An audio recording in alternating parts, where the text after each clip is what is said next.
está con nosotros Carlos Caro, abogado penalista, con quien nos gusta mucho analizar estos temas por su claridad en el análisis. Carlos, ¿cómo estás? Bienvenido, muy buenos días. ¿Qué tal, Patricia? Buenos días, un gusto como siempre.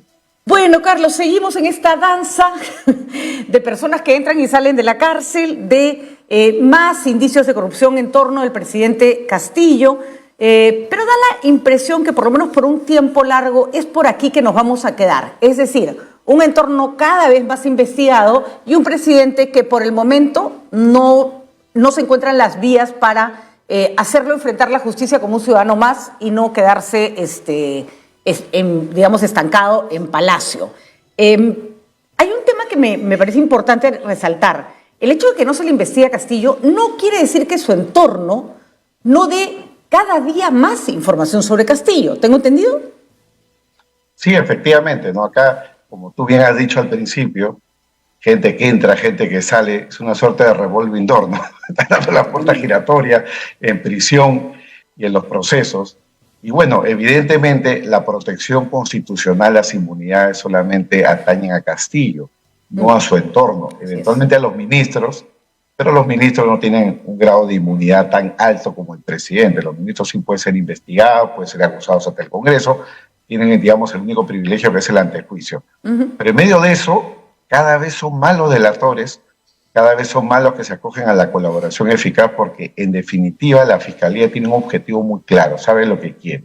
Y lo que quiere la Fiscalía es, digamos, pruebas que puedan involucrar al presidente porque su teoría del caso lo demanda. La teoría del caso de la Fiscalía ya conocida, la organización criminal, un aparato de poder organizado dentro del Estado, liderado por el presidente de la República, siempre demanda que los delatores escalen la información.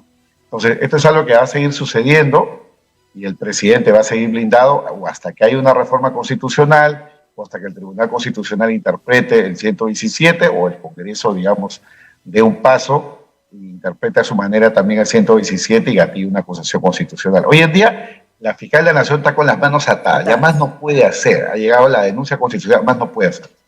Y ahí, Carlos, hay que decir una cosa, la fiscal no puede hacer más con respecto a la situación de Castillo, pero este no es un caso como cuando, por ejemplo, hay una prueba viciada, ¿no es cierto? Que si hay una prueba que se obtuvo de manera ilegal, nadie la puede mencionar, no entra en el expediente, no sirve para la evaluación, la prueba no existe. El hecho de que Pedro Castillo esté en Palacio y que no se le pueda formalizar una acusación no quiere decir que todos los demás investigados no vayan a dar cada vez más información y probablemente pruebas muy abundantes de su delito. Yo, la verdad, Carlos, creo que ya la gente se está hartando claramente, y no es para menos, y dos, resignando. Y a este señor no lo va a sacar nadie de Palacio. Pero el nivel de degradación de la figura del presidente, si eso era lo que querían proteger, va a ser enorme, o sea, al final vamos a tener, si es que no se toma una decisión desde el Congreso, un presidente que a todas luces es ladrón, pero que no lo puede sacar. Sí, estoy hablando en el supuesto de que aparezcan las pruebas que además aparecen todos los días. La prueba de que lo que yo digo es muy probable es que todos los días aparecen más pruebas e indicios, ¿no? Sí, en efecto, ¿no? El hecho de que Castillo no pueda ser, digamos, denunciado o acusado constitucionalmente no significa que todas las demás pruebas carezcan de valor, al contrario, ¿no? Acá no se aplica la teoría del fruto del árbol envenenado, la prueba prohibida, la regla de exclusión, al contrario, todo va sumando y justamente la lógica de la Fiscalía, ya avalada por la Corte Suprema, es de que la Fiscalía sí puede investigar y puede acopiar todas las pruebas necesarias para sus investigaciones contra el presidente. Y en efecto, ¿no? Yo creo que acá ya hay en parte cierta resignación en la forma en la cual se viene interpretando el 117, ¿no? Y yo creo que, Patricia, avanzando en el diálogo que hemos tenido en alguna ocasión, el famoso 117 nos pone ante dos encrucijadas, ¿no? O lo interpretamos literalmente, con lo cual nos cruzamos de brazos y esperamos a que Castillo se vaya tarde, mal o nunca, o la otra opción es, somos activistas, como han propuesto algunos, interpretar el 117 conforme a los tratados internacionales contra la corrupción y por lo tanto que el Congreso dé el paso, con la inseguridad jurídica que eso genera, porque en definitiva es una interpretación, no es algo que diga la Constitución. Por la otra vía es que el Tribunal Constitucional defina la cuestión a raíz, por ejemplo, de una demanda de inconstitucionalidad torno al 117 que pueda plantear la Fiscalía de la Nación, el Poder Judicial, el propio Congreso, ¿no? Entonces, ahí las opciones están servidas ya. Uh-huh.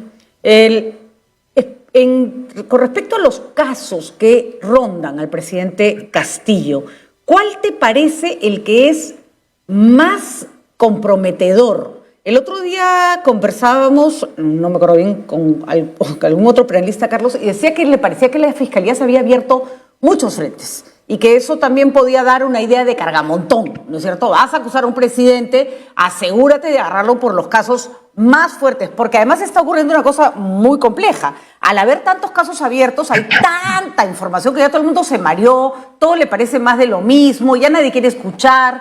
Frente a la opinión pública lo que generó fue un hartazgo absoluto.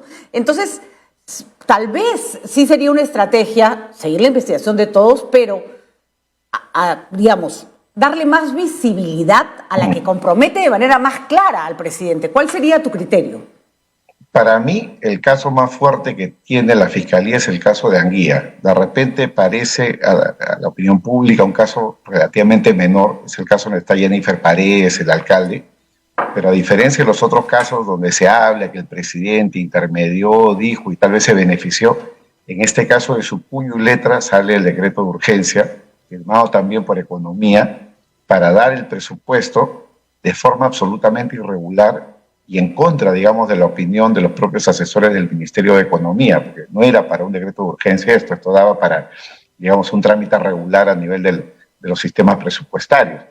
Y desde el punto de vista legal, cuando la Fiscalía considera que desde las autoridades se dan normas, y hay muchísimos casos de la época de Fujimori, cuando se dan normas para aprobar gasto público sin que exista una debida justificación técnica, y ese gasto se utiliza de la forma en que se ha utilizado en el caso de Anguía, con estas transferencias de dinero, delaciones de los espinos y todo lo demás, el puño y letra del presidente está puesto en la partida que gatilló ese gasto. Entonces, allí, más allá de, ahí no hace falta probar que Castillo recibió dinero, ahí lo que hace falta probar, y ya está aprobado, es que él aprobó eso de manera irregular, y por menos que eso hay condenas en el país por colusión desleal que tiene pena hasta 15 años. Y además, hay que decirlo, no solo él firmó de puño y letra una ley que él podría decir, bueno, yo no tenía idea que la parecía una buena idea, yo no tenía idea que se iba a usar para corromper, ya, pero es que nada menos que su cuñada hija está involucrada de manera directa y clarísima en la manera como se aplicó de forma fraudulenta este decreto legislativo. Entonces, esa colita que a veces le falta en otros casos, ¿no es cierto? Como las leyes que se aprobaron, de las cuales se aprovechó Odebrecht, esa colita, Jennifer Paredes le cierra el círculo al presidente, ¿no? Exactamente, ¿no? Y el hecho de que haya salido de prisión no significa que sea inocente, ella salió de prisión por falta de peligro procesal. Tú decías bien al inicio, Patricia, como que es un poco raro que el alcalde siga adentro y ella esté fuera. Yo creo que parte es por el hecho de que el alcalde era, digamos, el titular del pliego presupuestario. El presidente firma la partida con el Ministerio de Economía, pero la plata va a parar a la Municipalidad de Anguía y digamos que a partir de ese momento el custodio del gasto era el alcalde. Jennifer, en cierto modo, es una suerte de intermediaria y en esa virtud es que la sala ha considerado solo por mayoría, ¿no?, de que, digamos, su posición es de menos relevancia que la del alcalde. Y en torno al peligro procesal ya sabemos toda la discusión que hay, ¿no?, de ir y de vuelta, porque digamos, ha salido por una votación en mayoría, pero digamos, un poquito más y se quedaba dentro otros 30 meses, ¿no? Y de acuerdo. Y yo soy, a ver, sin por supuesto criticar el trabajo que hace la prensa, que además me incumbe, creo que la prensa tiene que seguir informando sobre todo lo que ocurre, pero también hay que dosificar la manera como damos la información, porque termina atosigando a las personas. Y curiosamente, en el caso que has mencionado, Carlos, hay un elemento que ya no tiene que ver con el caso penal, sino con el caso social. Se dio ese decreto legislativo para favorecer a los distritos más pobres del Perú. Es decir, una ley que iba directamente a los grupos con menos dinero en el país, porque no era para unos, era para los que necesitaran obras de urgencia, se usó para robar. Se robó en nombre de los más pobres. Sí, y en efecto, ¿no? De hecho, las normas penales tienen como agravantes cuando se trata de la dilapidación o o el mal uso, digamos, vamos a decirlo así, el peculado o malversación de fondos que tienen una finalidad estrictamente social, ¿no?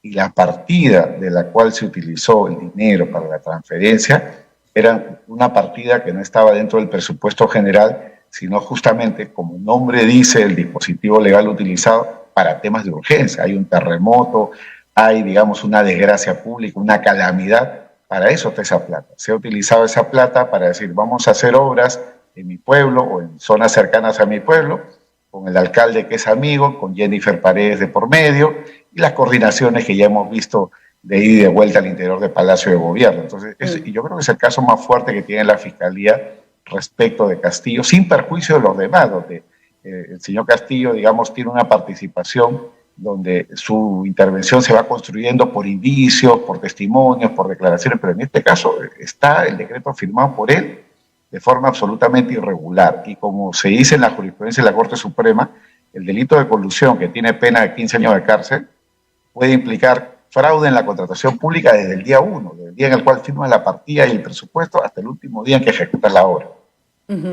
De acuerdo. Y coincido contigo que el caso es bastante redondo y que no hay por qué, bueno, si hay que abrir todo el abanico. Yo también pienso que la fiscal se abrió el abanico demasiado grande porque entonces eso suena a persecución.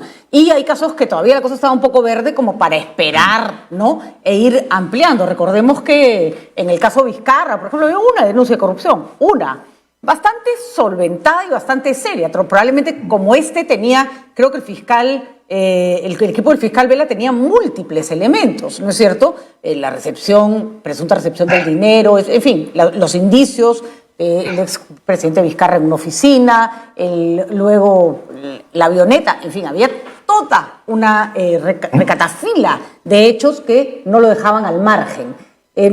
¿Cómo van a avanzar los juicios que están abiertos? Por ejemplo, Jennifer Paredes, Anguía, el alcalde de Anguía,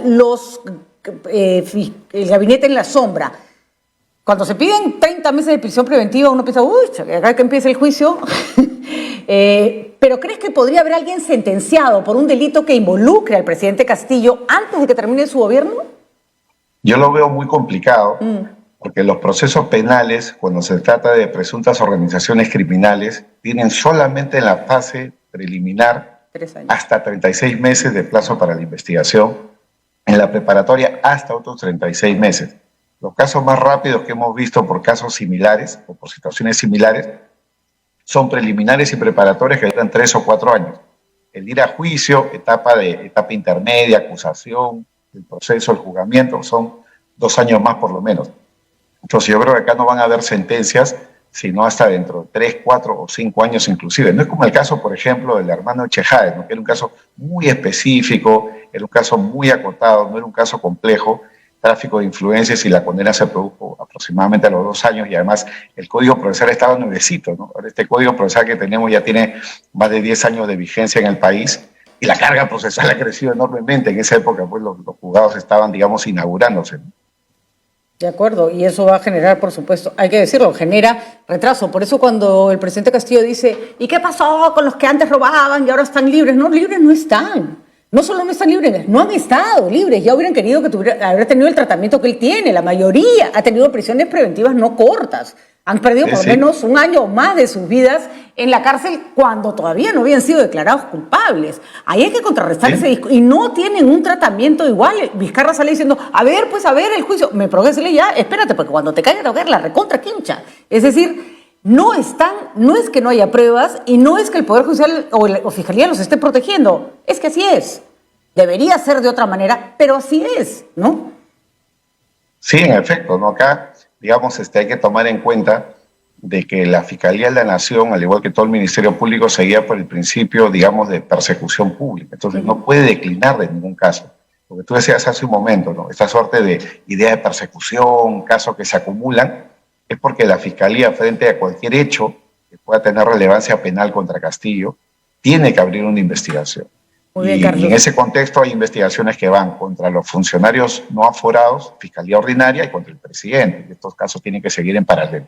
De acuerdo, Carlos. Y a ver si aprendemos a respetar el trabajo de la de las instituciones y no caerles encima cuando el investigado es de nuestro equipo, porque debilitamos una institución que después va a perseguir a otro que ya no es de nuestro equipo. Y entonces ya lo debilitaste, ya dijiste que era persecución, ya lo chancaste, ya lo acusaste de corrupto y claro, a la siguiente vez que tiene que trabajar es como, bueno, ahora sí me cae bien. No, pues así no es. Se mide con la misma vara a todos los que están involucrados en casos de corrupción, independientemente de cuál sea su color partidario. Muchísimas gracias, Carlos, por haber estado con nosotros. Exactamente, Patricia, tal cual. Se puede equivocar, Fiscalía, nadie ha dicho que es perfecto, pero para eso existe un montón de instancias en el Poder Judicial que le van a decir, como les han dicho más de una vez, oye, esto es un amarracho, te lo devuelvo, esta prisión preventiva no te la voy a dar, ¿no es cierto? Nadie ha dicho eso. Totalmente de acuerdo. Para eso justamente está la etapa preliminar, ¿no? La más básica, donde la Fiscalía copia pruebas.